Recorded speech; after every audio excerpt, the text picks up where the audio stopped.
Bonsoir à tous, bienvenue dans ce nouveau numéro des Incorrectibles, le dernier de l'année. Donc pour cette dernière émission de l'année, il fallait un invité exceptionnel qu'on avait déjà eu l'occasion de recevoir à plusieurs reprises. C'est l'un des auteurs les plus bankable, comme on dit dans le jargon de la littérature, on va dire, puisqu'à chaque fois qu'il sort un livre, c'est un événement. Donc il est certain que le dernier ne va pas déroger à la règle. C'est Laurent Oberton. Bonsoir Laurent. Bonsoir. Merci beaucoup d'avoir accepté cette nouvelle invitation puisque vous étiez déjà venu précédemment. Donc je le disais, on est particulièrement heureux de vous recevoir donc, pour ce dernier numéro de l'année. Et oui déjà, donc un numéro dans lequel on va revenir, si vous le voulez bien, sur l'année écoulée. Et Dieu sait si l'actualité de cette année 2024 a été riche. On va un petit peu se projeter sur 2025. Et puis évidemment, on parlera aussi longuement de ce dernier ouvrage, donc événement, donc intitulé Guerre, qui paraît comme d'habitude aux éditions Magnus. Alors pour commencer, si vous le voulez bien, j'aimerais donc qu'on fasse le bilan, donc je le disais, de 2024. D'abord, si vous deviez choisir 3 mots pour décrire cette année, lesquels choisiriez-vous, Laurent Oberton ? Le premier, ce serait merdique, parce que du point de vue politique, on n'a quand même jamais vu ça. 3 ministres de l'Intérieur, 3 premiers ministres, pardon, ministre de l'Intérieur. Sur une année, c'est déjà assez fabuleux. Et bon, et qui sait, les quelques heures qui restent, voilà. Bon, c'était une année, quelque part. On voit que la réalité se rapproche du cirque politique quand même. Donc forcément, ça risque de mal se terminer, mais plus ça se termine vite, mieux ce sera. Parce qu'on a été habitué à avoir l'impression que la situation était totalement immuable, et là aujourd'hui on se rend compte que cette classe politique est complètement dépassée par la réalité de la situation, et que par conséquent ça risque fort de mal se terminer, et que les petites gesticulations des uns et des autres n'y changeront pas grand-chose. Donc ça c'est le premier mot, merdique. Merdique, ça c'est le premier mot. Sinon, routine peut-être, parce que pour Monsieur Moyen, c'est toujours la même chose. C'est-à-dire qu'il a tout ce qu'il n'a pas voulu, tout ce pourquoi il n'a pas voté. Il a l'insécurité, il a l'immigration, il a la faillite économique, et tout ça en son nom, et tout ça en prétendant qu'il est souverain, que c'est lui qui exerce son pouvoir. Monsieur Moyen, les mains dans les poches, regarde la télé, râle, grogne, a peur et attend. N'a rien fait pour empêcher ça, et aujourd'hui ne fait pas davantage que contempler un petit peu ce fameux spectacle politique, en espérant qu'il va par miracle en sortir quelque chose de nouveau. Et malheureusement, moi je ne crois pas beaucoup à ce genre de miracle, et tant que la population ne fera pas sérieusement pression, tant qu'elle ne sera pas sérieusement formée intellectuellement, je ne crois pas que ça puisse déboucher sur quelque chose de positif. Voilà. Donc merdique, routine, et pour rester sur une note positive, je ne vais pas parler d'espoir, c'est pas trop mon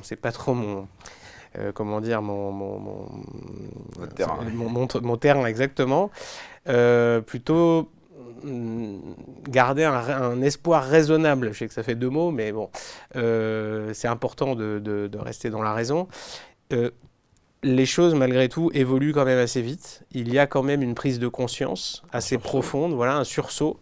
On voit de plus en plus d'individus qui se méfient de l'information manufacturée et qui vont chercher par eux-mêmes d'autres sources. Alors, c'est pas toujours heureux, mais en tout cas, il y a, j'ai l'impression, une prise de conscience de certaines choses.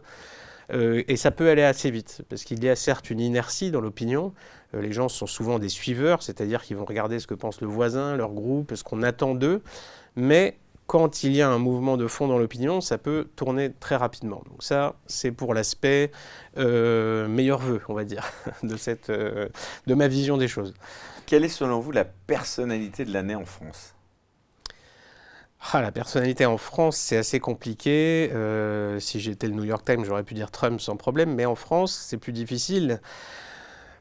J'ai envie de dire Jean-Marie Le Pen, soyons fous, parce que son état de santé est très difficile, et parce qu'à mon avis, l'histoire lui rendra cette justice d'avoir vu bien avant beaucoup d'autres certaines choses, de l'avoir dit, de n'avoir jamais rien cédé, d'avoir à peu près tout subi et tout perdu au nom de ce combat. Et aujourd'hui, on a tendance à l'oublier un petit peu. Je sais que certains rêveraient de l'enterrer. Mais moi, je pense que ce genre de personnalité a ce petit côté immortel. J'en parle dans le prochain épisode de La Furia, en lui rendant cet hommage. C'est-à-dire que lui, ce qu'il a fait parle déjà pour lui et lui survivra. Et je pense que dans quelques années, si les choses tournent plutôt bien, beaucoup de citoyens lucides lui rendront à Jean-Marie ce qui est à Jean-Marie, c'est-à-dire cette préscience qu'il a eue et qu'on n'a pas, que beaucoup d'entre nous n'ont pas assumé, partagé parce que on a bien vu ce qui pesait sur lui, ce fameux chantage à l'extrême droite, cette excommunication permanente. Personne n'avait envie de vivre ça. J'avais reçu Laurent Tapie, le fils de Bernard Tapie, qui, C'est vrai. chose incroyable, me disait que finalement, avec le recul, vous vous souvenez de ce débat sur TF1 entre Jean-Marie Le Pen et Bernard Tapie, il disait que sur le fond, c'était, enfin plutôt sur la forme, c'était son père qui avait gagné, mais qu'avec le recul sur le fond, Exactement. il considérait que c'était Jean-Marie Le Pen qui avait vu vrai, quoi. C'est extrêmement honnête de sa part et malheureusement, beaucoup vont avoir vont partager cette impression, mais il ne faudrait pas que ce soit trop tard. Parce que oui, peut-être que lui était là trop tôt, mais en tout cas, là, il est minuit moins une, et peut-être même minuit déjà plus une. Donc c'est vraiment maintenant qu'il faut assumer la réalité, de la regarder dans les yeux et d'y apporter des solutions. Quel est l'événement qui vous a le plus marqué en France cette année ? Cette année, les événements politiques, évidemment, sont marquants parce qu'on en parle beaucoup, mais je pense que c'est justement un peu ce déclin de l'actualité, de la crédibilité politique. C'est-à-dire qu'on sait bien que les Français critiquaient énormément Macron, le gouvernement, mais ça tenait un peu du jeu social. En réalité, on était tous branchés sur nos postes et on attendait de savoir qui l'allait nommer, comment ça allait se passer, pourquoi il a fait ça. Les Français sont assez addicts à ce jeu. Mais là, j'ai quand même vraiment l'impression que il n'y a plus d'énergie dans cette machine. Ça veut dire, c'est vous regardez le même film pour la 100e fois, les mêmes effets spéciaux, l'histoire est un peu déjà écrite, vous savez qu'à la fin, vous allez jouer, mais vous allez perdre, et même si vous ne jouez pas, vous perdez quand même, que ça vous coûte énormément d'argent, et on voit bien que toute cette classe politique en place ne propose absolument rien pour changer les choses. Elle veut défendre ses intérêts, ses moyens de pouvoir, d'extorsion fiscale, et c'est à peu près tout ce qui a l'air de l'intéresser. Donc malheureusement, si on reste spectateur, les choses continueront à mal se passer. À un moment, il faudrait venir aux actes. Et pour moi, voilà, c'est pas vraiment un événement, mais disons que c'est un effondrement qui se confirme. Bon, et la question suivante, je devine la réponse, puisque vous en avez parlé il y a un instant. À l'échelle internationale, la personnalité de l'année ou l'événement qui vous a le plus marqué ? Oui, là, c'est pour le coup l'élection de Donald Trump. Bien au-delà du personnage et du fait politique, c'est important parce que c'est encore un échec énorme de ce fameux camp du bien, ce que j'appelle la secte dans mon livre Guerre, c'est-à-dire cette coalition d'âmes bien pensantes qui détiennent les médias, qui détiennent la plupart des administrations, de la culture, enfin de la production audiovisuelle, etc., qui avaient mis tout leur poids dans la balance contre Donald Trump, pour nous expliquer, France Inter l'a assez fait, que c'était le méchant, que c'était le patriarcat blanc, l'effroyable anti-écologiste, etc. Et une fois qu'on a dit tout ça, ça suffit plus maintenant, et Donald Trump a remporté plus qu'une victoire étriquée, très large, un très grand succès. Donc c'est significatif, et je pense que ça permet de désinhiber beaucoup de monsieur moyen de par le monde, pas seulement aux États-Unis. Je pense qu'en France, même s'il est de bon ton de dire beaucoup de mal de Trump en disant voilà, c'est l'Américain dans toute son outrance, on est un petit peu éduqué à ne pas aimer ça et à s'en détacher. Mais il n'empêche, dans son fort intérieur, monsieur moyen commence à se dire que finalement, mal pensé, mal voté, c'est peut-être pas pire que l'avoir bien fait, puisque ça nous a mené dans une situation de chaos total. Vous diriez que tout s'est dégradé en 2024 ? Il n'y a même pas des petites lueurs très franchement, positives ? Non. L'insécurité, on n'a pas encore les chiffres, mais je pense qu'elle va une nouvelle fois battre son record historique. Les violences aux personnes le battent chaque année. Depuis que j'écris La France Orange Mécanique, c'était il y a 12 ans. chaque année, on a établi un nouveau record historique des violences aux personnes mesurées. Et je pense que 2024 ne va pas déroger à cette règle assez dramatique et que rien n'est fait pour appréhender cette nouvelle ultra-violence. La justice, c'est toujours exactement la même, on a toujours la même façon de fonctionner, on est encore bloqué dans les années 50-60, alors qu'on n'a pas du tout affaire à la même criminalité. L'État, on imagine qu'il est fort, mais non, il est gros. Il est une inertie énorme, il est un millefeuille administratif qui empêche toute réaction concrète. Par exemple, on l'a vu avec Notre-Dame, quand Macron a voulu faire accélérer les chantiers, il a fait sauter tous les obstacles administratifs. Sauf qu'avec l'immigration et la sécurité, on ne va jamais faire ça. Au contraire, vous aurez toujours le Conseil d'État, le Conseil constitutionnel, l'Union européenne, les machins, tout pour vous, pour empêcher le peuple d'exercer sa souveraineté. À partir de là, évidemment, tout va se dégrader. L'économie, pour moi, là c'est assez facile à mesurer. La dette de 3 000 milliards qui a été augmentée par M. Le Maire de 1 000 milliards pendant son mandat, ça c'est une situation, on a du mal à mesurer ça, mais il faut la ramener à des chiffres simples. Moi je dis souvent, la protection sociale, la seule protection sociale coûte en France 35 000 € par an et par travailleur privé. Donc, si chaque travailleur doit payer à la fin de l'année 35 000 €, on lui prend 35 000 € qui sont produits par lui pour faire tourner cette machine, ça peut absolument pas tenir. Et ce coût, il augmente toujours. Tous les budgets ont augmenté depuis des décennies. L'éducation, la santé, même la justice, tous ces budgets ont augmenté énormément et les services sont de moins en moins bons. À un moment, il faut se demander où passe l'argent. Et il passe dans cette administration tentaculaire, dans tous ces comités, ces machins de casage, de recasage. L'argent n'est pas à eux, donc ils le dépensent n'importe comment, sans soucier de savoir si ça marche. Monsieur Moyen regarde la télévision et dit « Allez, on va débloquer 1 milliard pour ça, 1 milliard pour les hôpitaux, 1 milliard pour les machins ». Donc il dit « C'est très bien, il faut soutenir ces secteurs », mais il ne se rend pas compte que là, l'économie, on est en train de la détruire. Et donc on est vraiment en bout de cycle. Tout le monde s'en rend compte. Malheureusement, je pense qu'il faut encore un peu plus creuser. Il faut une situation à l'Argentine pour que une crise vraiment, pour que on sorte la tronçonneuse une fois pour toutes. Alors justement, en parlant de casage et de recasage, j'aimerais qu'on parle un peu de politique intérieure. Laurent Berton, j'aimerais qu'on revienne avec vous sur la situation politique actuelle. Quel bilan justement vous faites de ces premiers jours justement de recasage du haut-commissaire au plan François Bayrou en tant que Premier ministre? Le haut-commissaire au plan B, moi c'est ce que ça m'a inspiré, c'est-à-dire que déjà ce poste, le nom de ce poste, tout était parfait, dans le plus beau jargon technocratique français. On ne sait absolument pas, lui-même je pense ne saurait pas expliquer ce qu'il faisait exactement quel était son plan. Personne ne savait d'ailleurs. Voilà, personne ne savait, François Bayrou, son plan ça a toujours été de vivre de l'argent public quelque part, et bon ça lui réussissait. Sans doute que là il est content parce qu'il a plus de prestige, mais il va être confronté, je ne sais pas ce qu'il veut faire, ce qu'il ne veut pas faire, mais en tout cas, quoi qu'il en soit, il va être confronté aux limites de ce poste, comme tous les autres avant lui. En tout cas, on sait qu'il est maire de Pau, parce qu'il s'agit Oui, il est maire de Pau, absolument. Ça, voilà, c'est toujours ces mêmes questions. Est-ce que c'est bien, est-ce que c'est mal? Est-ce qu'il aurait dû aller à Mayotte? Ça vous a choqué, vous, ou pas? Qui reste maire de Pau? Non, mais qu'il aille à ce conseil municipal, alors que quand même...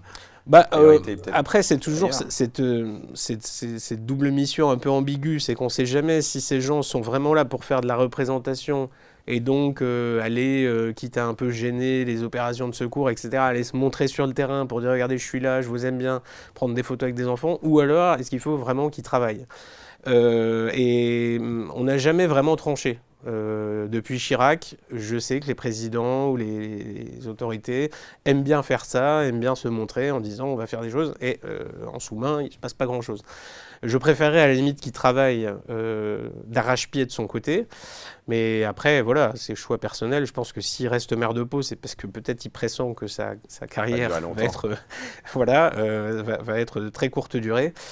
Si lui-même ne croit pas à ses chances, c'est sûr qu'il y a peu de chances que ça fonctionne. Mais encore une fois, malheureusement, aujourd'hui, tout ce qu'il a, c'est la communication. La politique se résume à ça. Donc, soit il parvient à avoir un discours qui plaît, en sortant des banalités un peu différentes de ses prédécesseurs, soit, comme tous les autres, il va décevoir, les attentes seront trop fortes et il va être balayé. Ça vous a choqué qu'il soit nommé Premier ministre? Ça vous a surpris? Surpris, pas tant que ça, parce que je sais que Macron grattait vraiment dans le fond des tiroirs et des interstices des parquets de la République pour trouver quelqu'un qui soit assez fou pour endosser le rôle. Il y en avait quelques autres. Ah bah ça s'est joué, il y avait d'autres prétendants quand oui, même. mais je pense que Docteur Bayrou Nul. voilà, a su s'imposer comme choix par un petit chantage au poste, que Macron n'a donc pas été maître des négociations, apparemment. Hein. C'est ce qui ressort de là. Donc On après, n'imagine pas ça se passer avec Mitterrand, quoi. non, pas vraiment. Non, non, non, non. Alors moi, ça m'a frappé que Macron, apparemment, donc il est déterminé, il est prêt à tout pour rester là, quoi. Donc à s'avilir, à se soumettre aux ordres de François Bayrou. Donc ça en dit aussi très long sur sa psychologie personnel. Malheureusement, c'est ça. Enfin, on a vraiment ce qu'on mérite. On a confié à ces individus les pleins pouvoirs sur notre existence. On leur a dit prenez notre éducation, l'éducation de nos enfants, notre santé, notre sécurité, nos espoirs les plus fous, et allez-y, on vous regarde. Mais à un moment, il n'y a aucune raison. Ces gens-là, ils sont là. Ce qu'ils font, c'est qu'ils vivent de l'argent public, des largesses de la fonction, de cette espèce de pouvoir de prestige, de recasage, de distribution de privilèges. Qu'ils commencent plutôt par être des contribuables positifs, qu'ils essaient de gagner de l'argent, enfin, je sais pas, comme tout le monde, de travailler, trouver un vrai travail, et laisser aux Français la liberté de se débrouiller eux-mêmes. Je pense qu'ils y arriveront beaucoup mieux sans cette espèce d'hyper-parasite politique, fiscal, social. Le fait de terminer, c'est peut-être même pas encore fini, le fait de terminer en tout cas une partie de son mandat par Barnier et Bayrou, alors que Macron nous promettait de renouveler la politique, ça dit quoi d'après vous? Ah bah voilà, c'était la CQFD, quoi. Macron est la continuité vraiment littérale de cette classe politique. Il a simplement bricolé une histoire d'étiquette en nous ressortant un peu le fameux UMPS, cette espèce de centre mou, le MoDem, voilà, Bayrou au pouvoir, c'est vraiment significatif. L'extrême centre, cette logique, voilà, l'établissement est roi, une ligne très politiquement correcte, avec tout ce qui va avec, le wokisme, enfin l'immigration est une chance, enfin, tous ces bons vieux discours. C'est de plus en plus net qu'il y a une rupture entre cette élite qui s'est accaparée le pouvoir et toutes ces représentations institutionnelles, jusqu'à la culture, jusqu'aux médias, et bien la population qui est complètement coupée de ça, qui malheureusement s'est liée les pieds et les mains en confiant à cette caste les pleins pouvoirs sur son existence. Maintenant, voilà, il faudrait, je pense, envisager l'après. Michel Barnier, d'après vous, il va tomber dans l'oubli. Qu'est-ce que vous retenez justement de son passage à Matignon Il a été courageux quand même, on peut presque dire ça. Oui, bah à la limite, oui, parce qu'il Comment vous savait, expliquez son échec? il savait très bien qu'il allait se planter assez rapidement. C'est pas tenable. On ne peut pas à la fois contenter le Parti socialiste, l'aile droite des Républicains, celle qui essaie encore d'être RN compatible. C'était pas possible. Donc le défi était trop grand. Michel Barnier se retrouve peut-être sur une île avec Valérie Trierweiler et les autres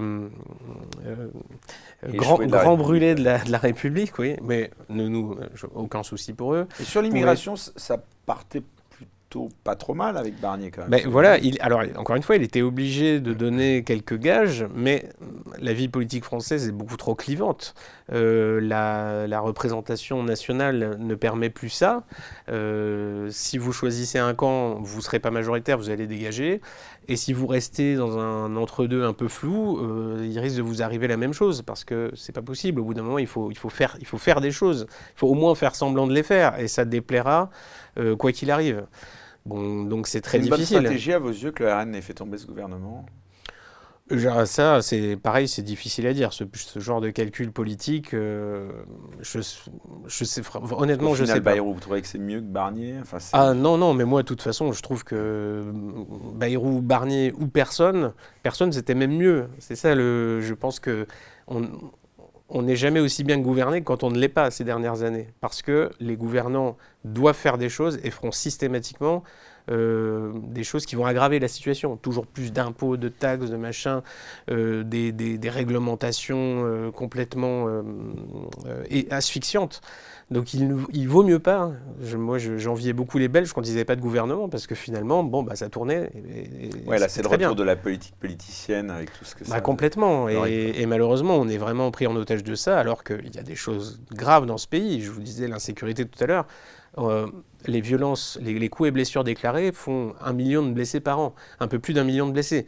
Donc c'est pas un chiffre anodin. L'immigration est en train de détruire complètement le capital social, le lien de cohésion qui unit les Français entre eux, la base de toute société. On voit que le niveau scolaire s'effondre, que changer de population, c'est changer de civilisation. Et plutôt que de regarder en face ces réalités vraiment urgentes, comme celle de la dette, on est encore dans ce petit théâtre, ce jeu de magouille d'arrière-boutique qui sent quand même vraiment une fin de règne.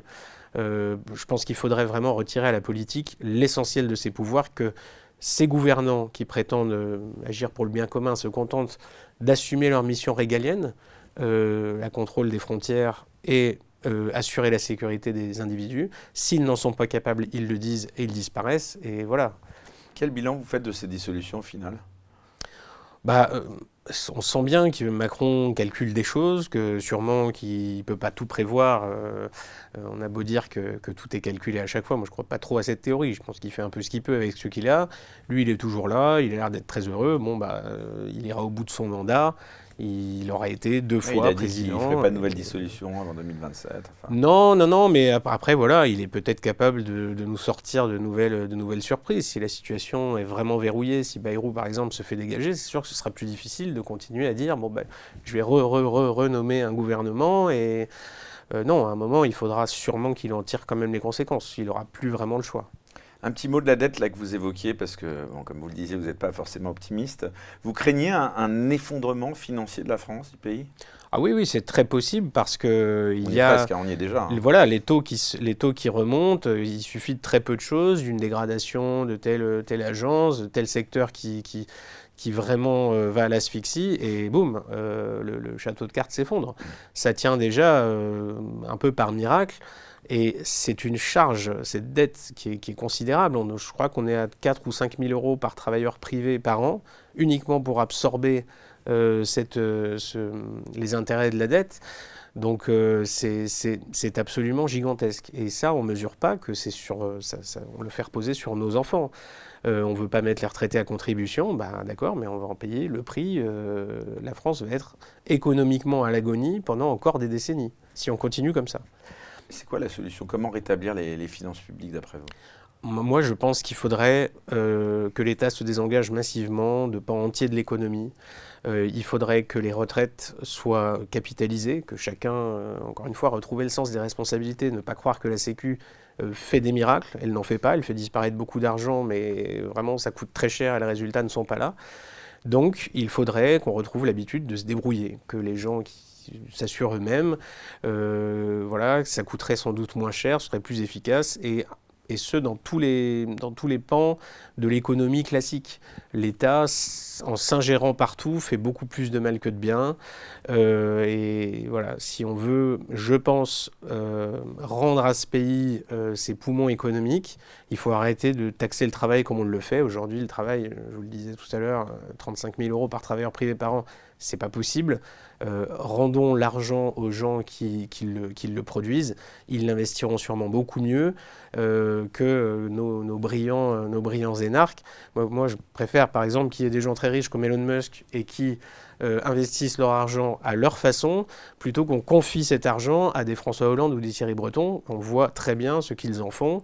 C'est pas ça qui crée de la richesse. Un petit mot quand même du RN, parce que on vous sait proche de, on va dire, sur le plan échiquier politique de la droite, on va dire plutôt patriote, de reconquête du RN. Est-ce que vous pensez que cette situation, elle peut profiter au RN ? Est-ce que vous pensez que le RN pourra tirer les marrons du feu en 2027 ? En ce moment, voilà, il y a beaucoup de spéculations autour d'une hypothétique démission d'Emmanuel Macron. On n'a pas l'impression qu'on se dirige vers ça quand même. Est-ce que vous craignez une inéligibilité de Marine Le Pen ? Qu'est-ce que ça dit de la justice française ? Voilà, j'aimerais bien avoir votre avis là-dessus. C'est possible, apparemment, qu'elle soit inéligible. Après, elle n'est pas toute seule. Il y aura Jordan Bardella à sa place. Et je pense que ça... Vous en pensez quoi de Jordan Bardella ? Je ne pense pas que ça change beaucoup le résultat final, que ce soit elle ou lui. À mon avis, les Français, il a un taux de popularité qui est assez important aussi. Il passe bien.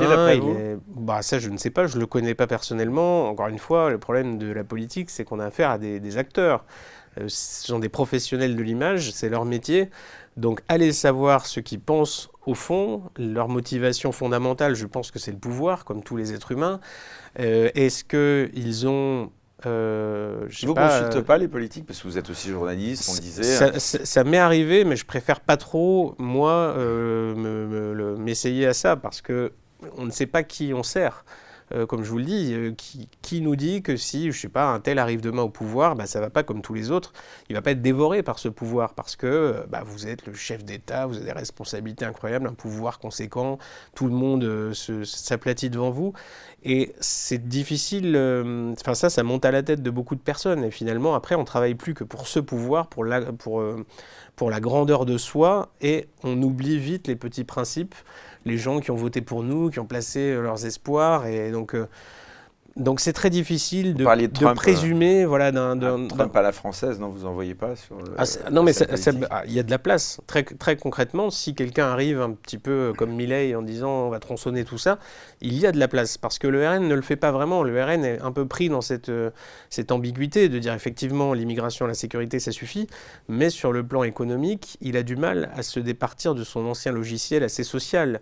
Il pense qu'il va justement gagner des parts de marché en faisant du socialisme national. Et pourquoi je vous demande ça, pardon, d'insister un peu là-dessus, puisque vous parliez de Jean-Marie Le Pen, et c'était louable en effet, puisque peu de gens comme vous qui, en effet, rendent hommage à Jean-Marie Le Pen, qui finalement, sur bien des points, avait raison avant tout le monde, et qui enterre en plus beaucoup de gens, hein, puisqu'on on essaye toujours de dire, et puis finalement, il est toujours là, et que tel un menhir ou un phénix qui renaît de ses cendres, il est encore parmi nous.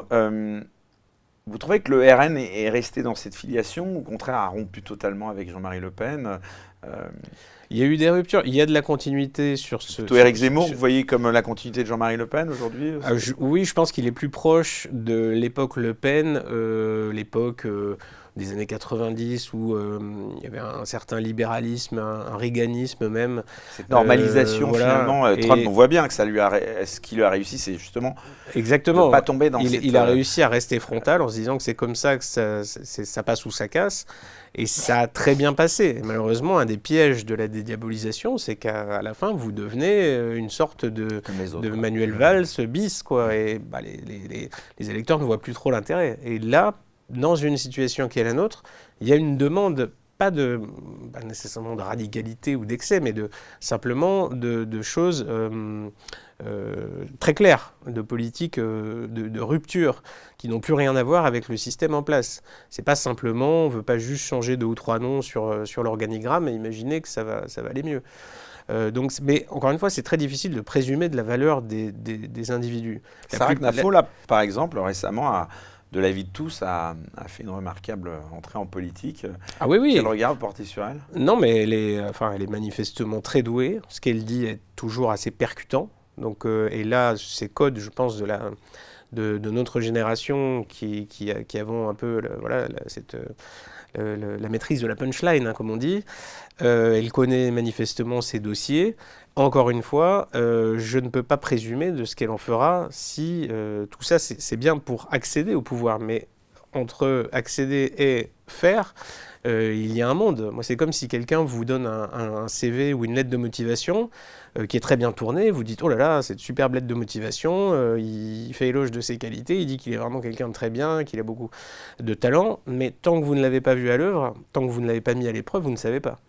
Et malheureusement, la politique, c'est l'art de cette déception permanente parce que les Français consacrent énormément d'illusions à je ne sais quelle personnalité, sans aucun recul, et évidemment, ils vont de déception en déception parce qu'ils imaginent que ça va améliorer leur vie bien plus qu'eux ne peuvent le faire. Ça aussi, c'est tout le thème de mon livre. C'est qu'il faut sans doute être plus prudent dans nos attentes par rapport à ce monde politique. Je ne dis pas que ce sont tous des gens mauvais, animés de mauvaises intentions, mais en général, ceux qui gagnent ce genre de concours politique ne sont pas les plus tendres, ne sont pas les moins vicieux, et leurs intentions sont cachées. Ils ne vont pas vous dire « je fais ça pour le pouvoir », ils vont vous dire « je fais ça pour le bien de tous ». Mais c'est souvent quand on dit agir pour le bien de tous qu'on fait beaucoup de dégâts. Vous savez déjà pour qui vous allez voter en 2027, vous? Je ne suis pas sûr du tout de voter. Moi, Ah. je suis encore une fois, très méfiant. Je ne dis pas du tout, je ne fais pas un appel à mes électeurs, on ne dit pas rester chez eux. Si vous voulez voter, votez. Mais sachez vraiment la valeur de ce que ça a. J'appelle à mes électeurs, Votre, c'est-à-dire, vous voulez peut-être vous lancer en politique. Peut-être, pourquoi pas, avec j'ai une hache, moi, c'est plus précis que la tronçonneuse. Euh, on- un bulletin de vote, c'est 0,0000001% de la population. On résume votre valeur à ça. Moi, je n'admets pas ça. Je n'admets pas valoir la même chose que le voisin d'en face ou que Émeric Caron. Ce système ne me convient pas. Le vote est manipulé par des puissances d'asservissement mental, les grands médias. Voilà, donc le jeu est truqué. Il est complètement biaisé. Donc j'ai du mal à me dire mon destin se résume à ça. C'est vrai que vous participez, enfin, vous avez à votre niveau dénoncé quand même beaucoup ce cirque médiatique, puisque vous êtes issu de l'ESJ de Lille, donc une des plus prestigieuses, je le dis pour les gens qui nous regardent, école de journalisme en France, et vous avez un petit peu finalement mis un coup de pied dans dans ce système qui vous a peut-être coûté, parce que finalement vous êtes encore invité beaucoup dans les médias mainstream, ou c'est essentiellement... Ah non, non, alors moi je suis invité dans les médias que l'ARCOM a dans le viseur, c'est-à-dire essentiellement CNews, les chaînes, Internet incorrectes, et c'est tout. J'ai disparu du paysage des radars médiatiques. en écrivant La France Big Brother notamment, justement, qui était une critique de ce système médiatique, du métier de journaliste, qui était à mon sens... On fabriquait des fonctionnaires du politiquement correct, on ne fabriquait pas du tout des jeunes pour informer la population. Le média est devenu le contraire de sa mission, c'est-à-dire qu'il est devenu un rempart entre le réel et le citoyen. Et malheureusement, c'est vraiment... Pour moi, c'était la base de ma prise de conscience. C'était celle-là. C'est de voir que le citoyen regardait sa télévision et ne voyait pas que l'image, qu'il y avait des intentions là derrière. Le journaliste qui choisit telle information, qui choisit telle manière de la traiter, il n'est pas neutre du tout. Il a lui-même son idéologie, il a son groupe social, il a ses intérêts. Et donc, il faut déjà prendre beaucoup de recul par rapport à ça.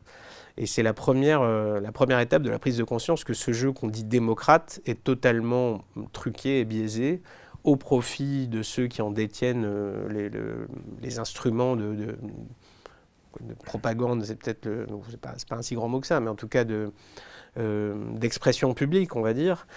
Et donc le jeu politique est totalement biaisé. On ne veut pas du tout écouter le citoyen, on veut le conditionner, on veut lui faire penser ce qu'il est convenu qu'il pense. On continue de parler un petit peu de l'actualité récente. Mayotte, qu'est-ce que vous pensez de la situation sur place? Est-ce que c'était prévisible d'après vous, cette catastrophe? Est-ce que vous trouvez qu'on l'a assez anticipé? Qu'est-ce que ça dit de la situation de cette île qui est quand même un département français? Alors pour être honnête, moi je connais très très peu l'île de Mayotte. Je la connais parce que je sais que c'est un spot pour l'immigration clandestine qui est considérable. Je sais qu'il y a une insécurité à Mayotte qui est endémique, comme dans beaucoup de départements et territoires d'outre-mer. Donc quand on voit sur les images l'état du bâti, si on peut appeler ça du bâti là-bas, il paraît inévitable que quand il y a une catastrophe naturelle de cette ampleur, apparemment c'était vraiment, si j'ai bien compris, un faisceau de facteurs qui ont fait que c'était d'une violence très, très rare. Et donc le résultat, malheureusement logique, un bilan humain qui sera, on ne sait pas encore quand il sera définitif, mais en tout cas qui va être très sévère. Je ne sais pas si on pouvait y faire quelque chose. L'État, le problème, c'est qu'il ne peut pas toujours tout faire. Il ne pouvait pas forcément construire des immeubles adaptés pour tout le monde. Je sais qu'on va demander beaucoup de choses. Je sais qu'on va dire que le Premier ministre, le Président auraient dû se rendre sur place. À la limite, ça leur fait une belle jambe maintenant. Je sais pas, simplement, si on considère que c'est un territoire français comme un autre, il faut impliquer les mêmes moyens qu'on impliquerait ailleurs.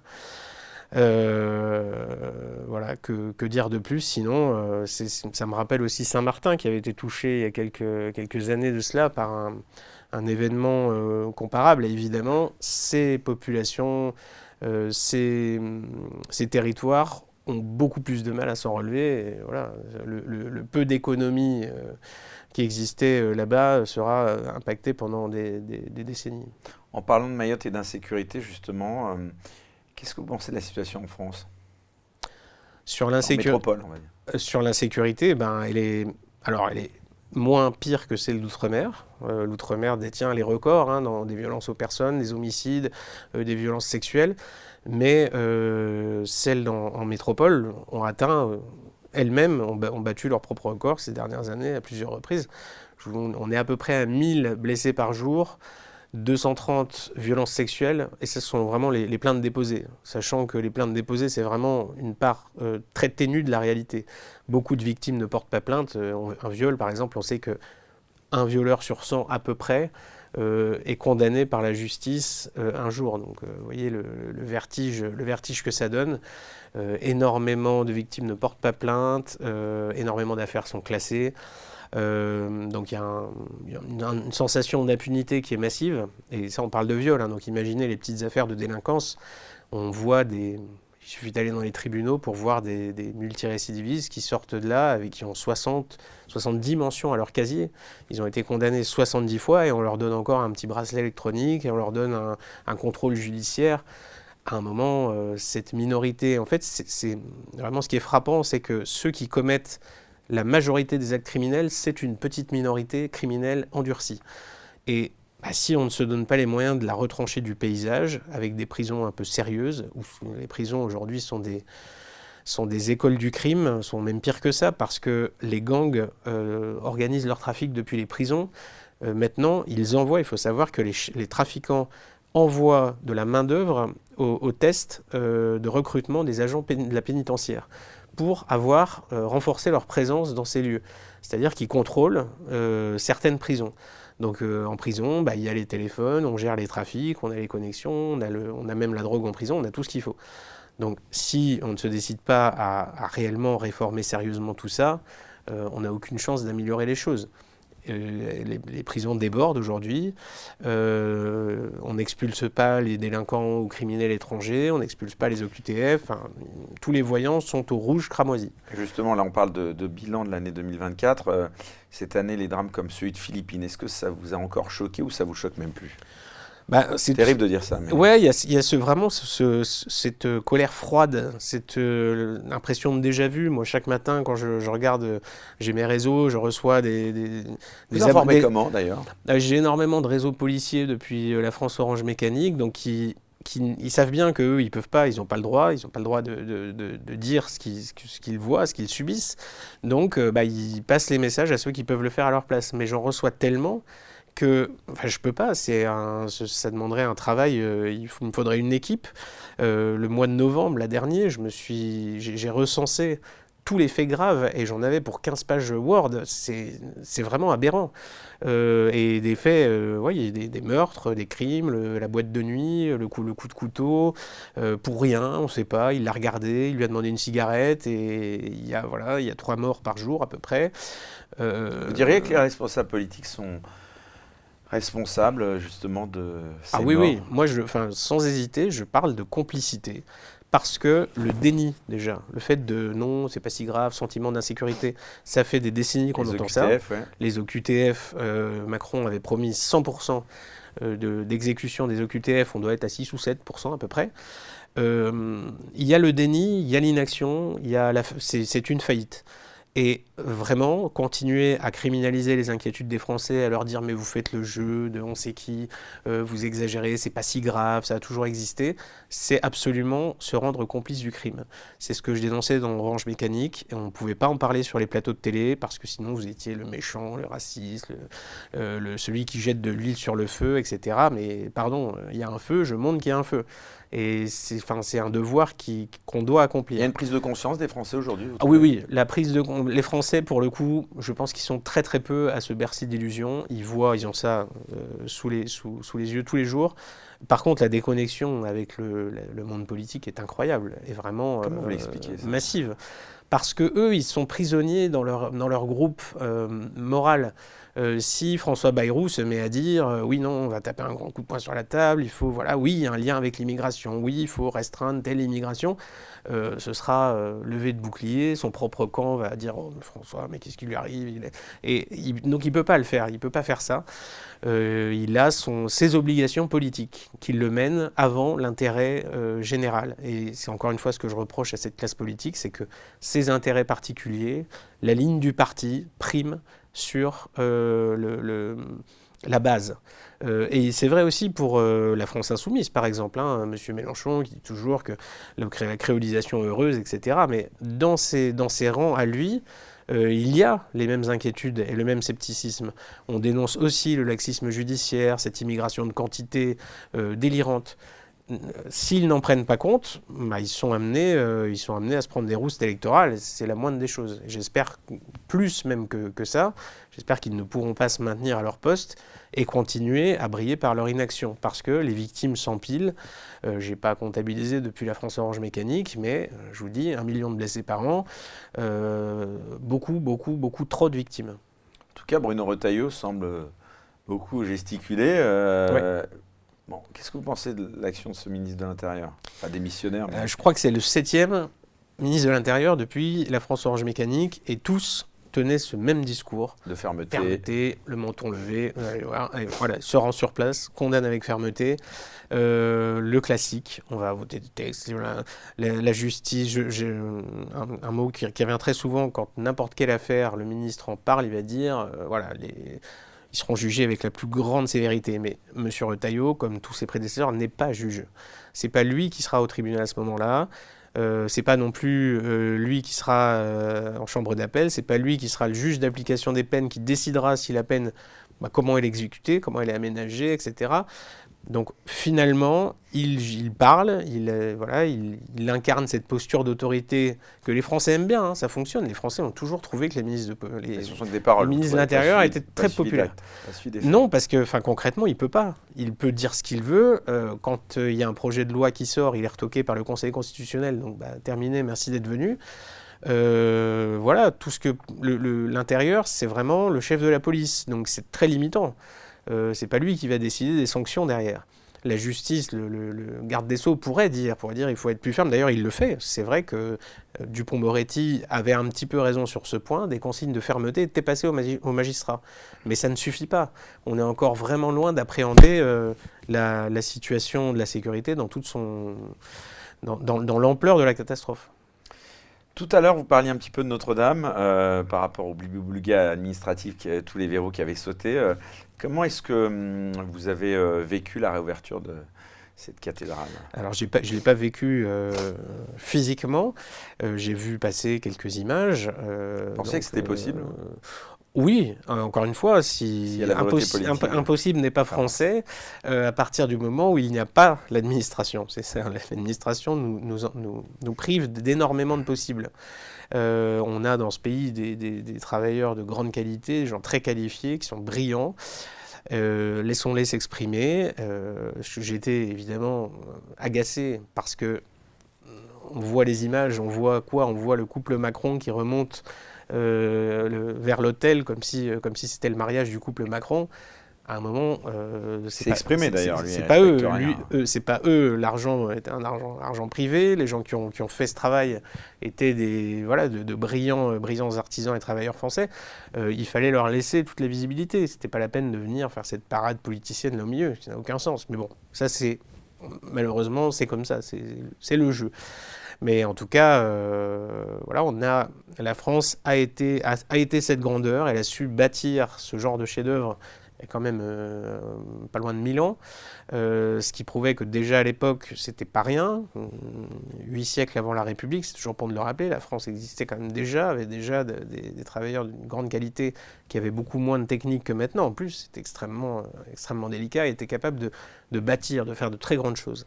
Et c'est pas inutile de se reconnecter avec ça, de se dire, on est légataire d'un héritage aussi prodigieux et on n'a pas le droit de le laisser se perdre dans la nuit des temps parce qu'on n'a pas, nous, été à la hauteur. Qu'est-ce que vous pensez quand même de cette succession de cathédrales et d'églises qui ont pris feu ces dernières années, ces derniers mois? Il y a beaucoup de gens qui spéculent un petit peu en disant que c'est quand même étrange. Oui, c'est une épidémie, oui, en effet. Selon vous, ce sont des accidents Alors, il y a peut-être quelques accidents. Moi, j'ai vu beaucoup, j'avais justement un dossier sur ce genre de faits. Il y a énormément d'incendies volontaires. Il y a des dégradations volontaires, donc ça c'est assez évident, mais il y a aussi beaucoup d'incendies. On a arrêté il y a quelques mois un multirécidiviste de la chose qui avait incendié à lui seul au moins une quinzaine d'édifices religieux.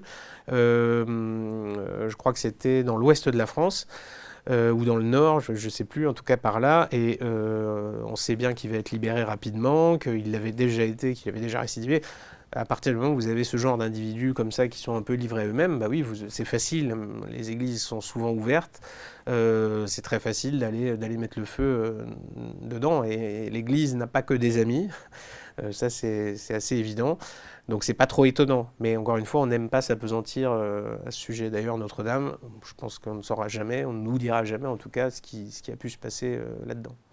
En tout cas, une image que vous avez sans doute vue sur les réseaux sociaux, cette image d'Elon Musk qui marche devant tous ces anciens présidents, Nicolas Sarkozy, François Hollande, et puis évidemment Trump qui était de l'autre côté.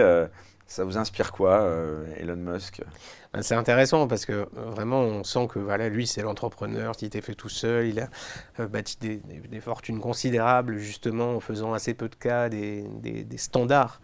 Et en face on a vraiment l'administration française dans toute sa superbe, Quelqu'un disait il y a 400 milliards de richesses qui se promènent devant 3300 milliards de dettes. Ouais. Et 3300 milliards, on est gentil parce que si on tient compte de la dépense publique des mandats, je ne sais pas, si on additionne le mandat Hollande, le mandat Sarkozy, le mandat Macron, on doit être à je sais plus, 23 000 milliards peut-être de dépenses publiques. Ce sont des chiffres qui sont complètement astronomiques. Et pour des résultats, encore une fois, voilà, on nous a juré qu'on allait avoir de la croissance, qu'on allait avoir du pouvoir d'achat, mais tout ça dépend de la santé économique. Et tout ce qu'ils ont su faire, c'était asphyxier l'économie. Donc oui, ce sont vraiment deux mondes. Et j'espère que le monde est plutôt du côté Musk. Alors, encore une fois, hein, pas du tout d'idolâtrie. Hein, je ne sais pas, peut-être qu'il ferait des mauvais choix, que ces entreprises peuvent se casser la gueule.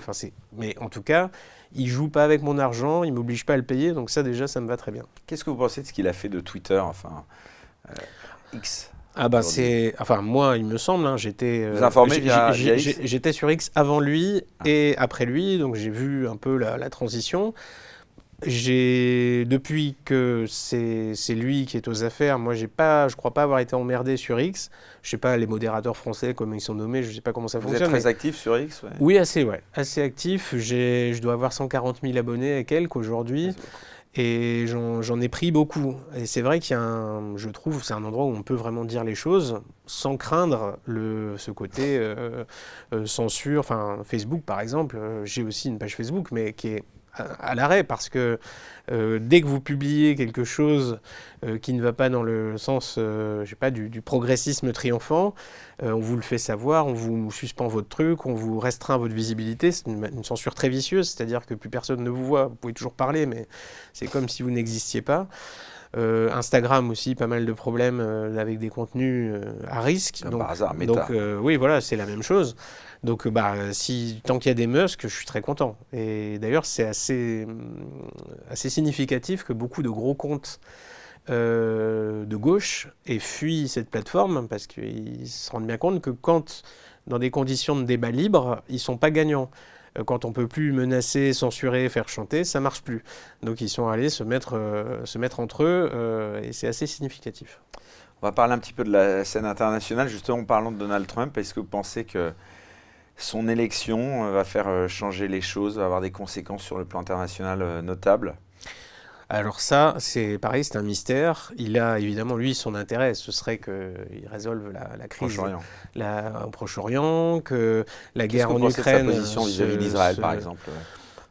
Honnêtement, je m'intéresse assez peu à la géopolitique. Enfin, en tout cas, j'essaie d'y toucher le moins possible parce que je constate que c'est un sujet où n'importe qui peut dire n'importe quoi. Et moi, je veux me garder de ça. Je veux pas être un expert en Proche-Orient. Beaucoup de gens qui disent qu'il est sioniste, par exemple. C'est possible. Encore une fois, vraiment, j'ai très peu lu ou je me suis très peu intéressé à ses déclarations en la matière. Traditionnellement, les États-Unis et Israël sont des alliés matériels, des alliés financiers, des alliés moraux, enfin tout ce qu'on veut. Donc je ne serais pas très surpris qu'ils s'inscrivent dans cette logique.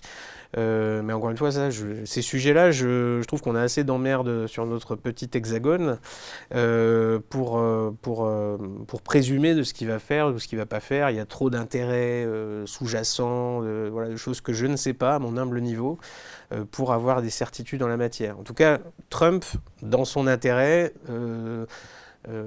c'est passé pour le réconciliateur, celui qui va dire j'ai mis tout le monde à la table de discussion, comme avait fait Clinton avec Arafat et Pérez en disant allez vous êtes potes et c'est moi qui fais ça.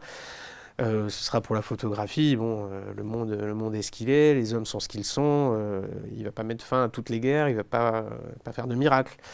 Mais peut-être qu'en Ukraine, par exemple, il pourrait arranger la situation parce que, simplement en disant à l'Ukraine, bon, vous êtes bien gentil, mais XXX milliards plus tard, c'est toujours la même chose. Donc à un moment, il faut arrêter les frais, il faut arrêter d'empiler les cadavres. Elle a encore les moyens de se battre, l'Ukraine, d'après vous?